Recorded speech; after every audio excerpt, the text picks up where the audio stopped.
ఆరోగ్యం అడుగంటిపోయింది, ఆర్థికంగా అడుగంటిపోయాను, కుటుంబంలో ప్రేమ, అనురాగము, ఆప్యాయత అడుగంటిపోయింది, నిరాశ, నిస్పృహ మాత్రమే నన్ను ఆవరించింది. ఎలా బ్రతకాలో నాకు తెలియటల్లా, ఎందుకు బ్రతుకుతున్నానో కూడా నాకు అర్థం కావటల్లా.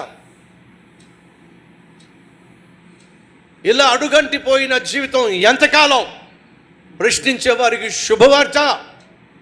వేసవికాలం వచ్చినప్పుడు ఏ విధంగా ప్రవహించే నదులను, కాలవలను, నిండుగా ఉన్న చెరువులను అట్టడుగు స్థాయికి తీసుకెళ్తుందో, అది చూసిన దేవుడు వర్షాకాలాన్ని పంపించి నదులు ప్రవహించే విధంగా, చెరువులు నిండి పొంగి పొర్లే విధంగా చేస్తాడో,